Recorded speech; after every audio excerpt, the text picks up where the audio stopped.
안녕하세요 여러분, 트럭청년입니다. 제가 들어가 있는 단톡방이 하나 있어요. 제 나이 또래 아니면은 20대 30대 사업을 하거나 아니면 자영업을 하는 청년들이 모인 그런 카카오톡 단톡방이 있는데, 거기서 제가 활동을 하고 있습니다. 거기서 같이 활동하시는 어떤 유저분이 자기 친구가 이제 뭐 자기랑 동갑인 29살인데 기존에 다니던 중소기업에서 퇴사를 당했다. 퇴사를 하게 되어가지고 화물 쪽으로 좀 알아본다. 제가 화물을 하고 있는 걸 아니까 저한테 막 이것저것 막 물어보시더라고요. 뭐 그렇고 저는 제가 아는 한도 내에서 장문의 답장을 보내드렸죠. 그래서 이렇게 보낸 김에 지금 이것처럼 20대 30대 이런 이제 내 나이 또래 사람들도 화물 쪽을 많이 알아보겠구나 싶어가지고 그분들을 위한 컨텐츠, 화물 어떻게 하면 시작할 수 있을까, 오늘 한번 같이 알아보도록 하겠습니다.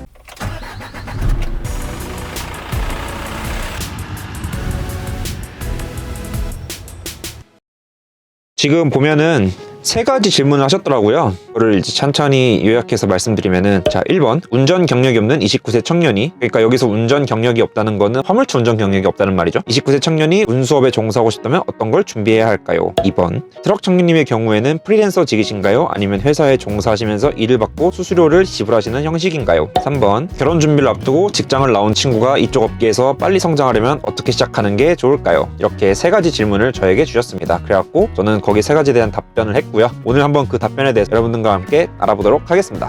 자, 먼저 1번 운전 경력이 없는 29세 청년이 운수업에 종사하고자 한다면 어떤 걸 준비해야 할까요? 일단 운수업에 종사한다는 거는 화물차로 돈을 번다는 얘기죠. 일단 화물차로 돈을 벌기 위해서는 두 가지 준비물이 필요합니다. 몰고자 하는 해당 차종에 맞는 운전면허와 그 다음에 화물 운송 종사 자격증, 이 두 가지가 꼭 필요해요. 화물 운송 종사 자격증은 이것도 취득하는 단계가 있습니다. 자, 1번 운전 적성 정밀 검사, 2번 필기시험 합격, 3번 합격자 교육 이수 혹은 체험 교육이라는 게 있는데요. 이게 필기시험을 보고 합격을 한 다음에 합격자 교육을 따로 받는 방식이 아니라 직접 1박 2일로 체험 교육을 가가지고 차량을 운전해보고 짐도 적재해보고 이런 어떤 실무에 적합한 체험들을 한 다음에 거기서 직접 평가를 받고 자격증을 발급받는 그런 방식이에요. 이거 같은 경우에는 대기가 굉장히 좀 많긴 한데, 어쨌든 자기가 일반 승용차만 운전을 해봤고 화물차를 전혀 다루지 않았던 분들이라면 이렇게 먼저 실습을 한번 받아보는 걸 저는 굉장히 추천합니다. 그게 되게 안전해요. 운전에 대한 어떤 노하우 같은 것도 알려주기 때문에. 어쨌든 면허의 경우에는요, 이종 보통 면허로는 1톤, 1톤이라고 하면 이제 포터나 아니면 공고가 되겠죠. 자동 변속기를 달고 있는 차량밖에 몰 수가 없고, 1종 보통 면허로는 11톤 차량까지 운전이 가능합니다. 그 이상의 큰 차들을 운전하려면 이제 1종 대형 면허가 추가로 필요하겠죠. 자, 2번 저 같은 경우에는 프리랜서냐 아니면 회사에 소속돼 갖고 일을 하고 수수료를 지급하고 이제 그 운임을 받는 그런 형식이냐고 물어보셨는데, 저 같은 경우에는 후자입니다. 저 같은 경우에는 직접 제가 차량을 구매를 해서 특정 회사랑 계약을 하고 회사의 고정 운행을 제가 담당을 하고 있습니다. 직접 이렇게 물량을 위임받아가지고 운행하는 거를 지입이라고 해요. 이거는 상번 항목에서 좀 더 자세히 다루도록 하겠습니다. 제가 직접 몰고 있는 이 3.5톤 차량 같은 경우에는 H 대기업에 부품을 이렇게 납품하는 이제 벤더 기업이 이제 원청이에요. 거기서 이렇게 계약을 하고 운행을 하고 월급을 받고 있죠. 그리고 7.5톤 차량 같은 경우에는 쿠팡이랑 계약이 되어 있어요. 그래가지고 쿠팡에서 나오는 것들을 고정으로 날라다 주고 또 이렇게 돈을 받는 그런 방식입니다. 물론 다달이 물대라고 하는 매출 대비 수수료를 제가 회사에다가 지급을 해야 돼요. 그 이외에도 따로 그때그때 발생하는 그런 업무들을 제가 직접 수행을 하기도 하는데요. 요거는 이제 일명 콜이라고 하죠. 이거는 프리랜서랑 같은 그런 개념이에요. 자, 다음 세 번째, 결혼 준비를 앞두고 있는 친구가 빨리 이쪽에 자리를 잡아가지고 어떻게 하면은 성장할 수 있는지 그 방법이 궁금합니다. 화물 일을 해가지고 수입을 내고 싶다. 그러면은 이제 두 가지 방향이 되게 중요해요. 모든 사업이 다 그렇지만 일단 첫 번째로 내가 한 달에 벌어야 되는 금액이 어느 정도인지, 2번 내가 지속할 수 있는 일인가, 이 두 가지가 굉장히 중요합니다. 이 두 가지가 먼저 좀 선행이 돼야지 내가 어떤 방식으로 이 일에 진입을 하겠다 이거를 결정할 수가 있어요. 그리고 또 한 가지, 화물차로 유의미한 수익을 내고 싶다 그러면은 일단 100% 차를 사야 돼요. 자기가 직접 차를 사가지고 뭐 프리랜서를 뛰든 아니면 이렇게 회사 소속으로 일을 하든 어쨌든 간에 본인이 직접 차를 사야 됩니다. 이거는 어쩔 수가 없어요. 월급 기사의 월 급여는 진짜 아무리 많이 줘봤자 350만 원 정도를 넘기가 진짜 힘듭니다. 이것도 굉장히 업무값이 힘들고 가혹해요. 제가 생각하기에 화물 운송업을 시작할 수 있는 방법은 세 가지가 있습니다. 그 세 가지에 대해서 한번 알아볼게요. 자, 1번 월급 기사.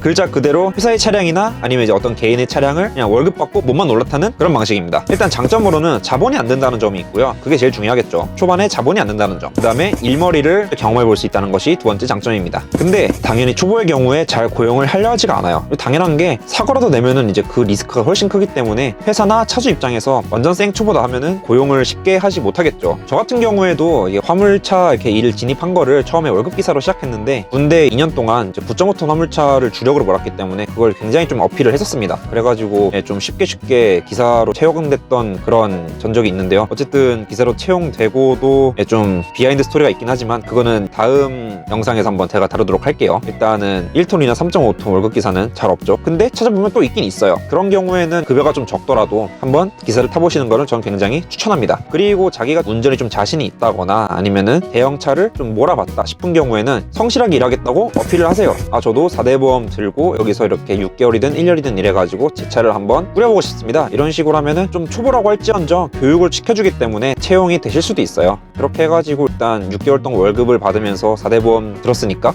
신용을 쌓아가지고 이제 자기 차를 뽑거나 하시는 게 굉장히 현명한 방법이에요. 그 동안에 어떤 일머리 같은 것도 다 깨치게 되고 그 다음에 아, 실제로 이렇게 되는구나, 이런 것들을 많이 파악할 수 있기 때문에 저는 개인적으로 이 방법을 굉장히 많이 추천을 하는 편이에요. 자, 그 다음에 두 번째, 개인 영업이 있겠죠. 이 개인 영업은 개별화물, 개인 용달, 이 모든 걸 다 포함하는 그런 말입니다. 완전히 프리랜서랑 같은 개념이죠. 보통 휴대폰 어플을 통해서 그때그때 발생하는 오더를 처리하는 방식으로 일이 진행이 되는데, 이걸 업계에서는 콜을 친다, 뭐 콜발이, 이런 식으로 이제 부릅니다. 경력이 쌓이고 업계 인맥이 축적되고 이제 아는 거래처들이 많아지면은 나름대로 본인이 거래처를 발굴해가지고 고정 운행으로 만들 수도 있어요. 자, 일단 장점 알아볼까요? 일단 근무가 자율적입니다. 당연하겠죠. 하고 싶은 만큼 일하고, 벌고 싶은 만큼 벌고, 쉬고 싶은 만큼 쉬고, 뭐 휴일도 자기가 그냥 쉬는 날이 휴일이에요. 근데 이거는 반대로 말하면은 단점이 될 수도 있습니다. 수익이 고정적이지 못하고 이게 매번 달라지는 업무 방식이랑 운행 스케줄 때문에 굉장히 좀 피로에 시달리기도 하고요. 정신적으로도 좀 압박을 받죠. 왜냐면 내가 일을 안 하면은 돈이 안 들어오니까요. 그리고 좀 심각한 문제인 게, 제가 이전 영상에도 다뤘지만 장기 불황이 지금 계속해서 진행이 되었기 때문에 오더 자체도 지금 굉장히 많이 감소한 추세고요. 그리고 지금 자영업을 하시는 많은 분들이 화물 쪽으로 굉장히 많이 진입을 하셔가지고 차량의 대수가 늘어나서 이전 영상에 다뤘다시피 운임 자체가 계속적으로 이렇게 하락하고 있는 그런 현실입니다. 그러니까 콜 같은 경우에는 이렇게 100% 이렇게 콜 영업을 하는 거는 솔직히 말해 현실적으로 좀 위험하기도 하고요. 개인적으로 추천드리는 거는 고정거래처를 몇 군데 만들어 놓은 거를 기준으로 그 사이사이에 콜을 섞어서 하면은 수익적으로 많이 안정적이고 괜찮다라는 말씀 저는 드리고 싶어요. 이렇게 일정이 계속 달라지고 바빠지기 때문에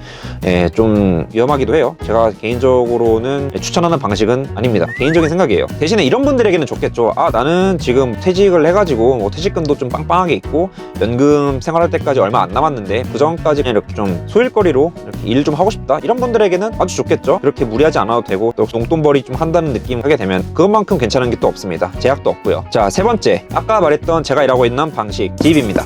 이 지입이라는 거는 본인이 차를 사가지고 고정 일자리에 계약해서 들어가거나 아니면은 운수회사나 원청회사에서 업무값에 맞게 차를 갖추어 놓은 거를 직접 인수받는 그런 방식입니다. 쉽게 비유하자면 외주 계약직이라고 보시면 되겠네요. 근데 이 지입이라는 거는 일자리마다 다 다르고 또 조건이 또 다 다르기 때문에 딱 잘라서 이렇다라고 말씀드리기는 어렵지만 공통적인 거를 위주로 말씀을 드리도록 하겠습니다. 고정 운행이기 때문에 상대적으로 좀 피로도가 좀 덜합니다. 그렇잖아요. 사람이 익숙한 걸 하는 게 좋지, 매번 달라지는 업무값을 하는 거는 매번 초행길에다가 매번 다른 짐에다가 매번 다른 상하차지, 이런 거는 사고 위험을 좀 높일 수밖에 없죠. 지입은 일단 기본적인 개념 자체가 고정이다 보니까 위험도에서 좀 여유로울 수 있습니다. 그리고 지입의 가장 전제 조건은 이 고정이라는 것인 만큼 수입도 그래도 거의 일정하기 마련이에요. 그래서 지출이나 저축 계획을 세우기에 굉장히 좋습니다. 그리고 해당 회사 아니면 이제 원청 회사의 소속으로서 일을 하기 때문에 나름대로 또 그 회사의 복지 혜택도 누릴 수가 있어요. 저 같은 경우는 아까 말했던 H 대기업의 근무 일정을 따르기 때문에 뭐 정기 휴가가 있다든지 아니면 물량이 적어져가지고 제가 운행을 안 한다든지 해도 저는 유상으로 다 이렇게 급여가 정확하게 나옵니다. 핵꿀이죠. 자, 그러면 단점, 이거 굉장히 중요합니다. 일단 지입이라고 네이버에 검색이라도 해보면은 뭐 바로 뒤에 붙어나오는 말이 지입 사기, 뭐 지입 사기 어쩌고저쩌고, 막 어디 물류 지입 사기, 이런 것들이 쫙 뜨는 만큼 사기가 굉장히 많아요. 이건 진짜 많습니다. 사기가 알게 모르게 진짜 이렇게도 사기를 치나라는 생각이 들 정도로 사기가 진짜 많아요. 분양 과정이 일반인 기준에서는 좀 복잡해요. 복잡하다는 거는 잘 모르는 사람한테 사기를 치기 좋다는 환경이 되기도 하겠죠. 그래서 잘 모르면은 눈탱이도 잘 맞고 사기도 당하기가 쉽습니다. 그래서 화물은 주변에 아는 사람 없으면은 시작하면은 피본다, 이런 말이 나오는 거예요. 그리고 지입 같은 경우에는 아까 말했다시피 회사 소속으로서 일하는 거기 때문에 어느 정도의 직원들 간의 협응이나 아니면 또 사회성, 이런 부분들은 당연히 좀 필요합니다. 이게 또 이렇게 내가 개인 사업자 내고 일하는데 갑질을 당한다고 느낄 수도 있지만 뭐 소속이니까 어쩔 수가 없는 거죠. 물론 이거 같은 경우에도 일자리마다 다 다르고 완전히 그냥 나 혼자서 일하는 것도 있기 때문에 딱 잘라 말씀드리기가 어렵습니다. 그래서 당연히 본인이 잘 맞는 그런 진입 방식을 찾아봐야겠죠. 일단 첫 번째로 경제적인 어떤 이유가 되게 중요할 것이고요. 왜냐면은 차를 사서 할지 대출 받아서 할지, 이게 되게 중요한 중요하니까요. 그 다음에 내가 희망하는 월 수익, 그 다음에 내가 희망하는 뭐 일방식 이런 거에 따라서 천차만별로 완전 달라지기 때문에 심사숙고해가지고 진입을 고려하시면 될 것 같아요. 그리고 제가 추천하는 방식은 처음에 일을 하기로 시작을 했으면은 작은 차로 시작을 해라는 말이에요. 작은 차라는 거는 뭐 1톤 아니면 뭐 2.5톤, 3.5톤 여기까지가 작은 차의 범주로 봅니다. 그 이유는 제가 완전히 첫 영상에도 다뤘다시피 작은 차로 하는 게 안전해요. 이 화물차라는 거는 거듭 말하지만 승용차를 운전하는 것과 굉장히 다르기 때문에 아무리 이렇게 큰 차가 많이 벌고 몸은 편하다 할지언정 한번 사고 나거나 아니면 뭐 해먹거나 하면은 수리비, 유지비가 더 나올 수도 있어요. 일단 처음에 시작할 때는 아무도 모르니까 작은 차로 하는 게 일단 좋다고 저는 생각을 하고요. 그리고 또 아까 말했다시피 제가 추천하는 방식은 먼저 월급 받는 기사부터 타보고 월급이 좀 적을지언정 4대 보험을 요구해가지고 신용도를 좀 관리에 쌓아 나간 다음에 그 다음에 이 일이 어떻게 진행되는지 알게 된 다음에 본인이 차를 분양을 받거나 아니면 직접 구매해가지고 영업을 하는 방식을 저는 굉장히 추천을 드립니다. 저도 그렇게 했고요. 이렇게 좀 나름 자세되면 자세하게 이 3가지 질문에 대한 답변을 드렸는데요. 이 영상을 보는 여러분 많이 도움이 되셨는지 모르겠습니다.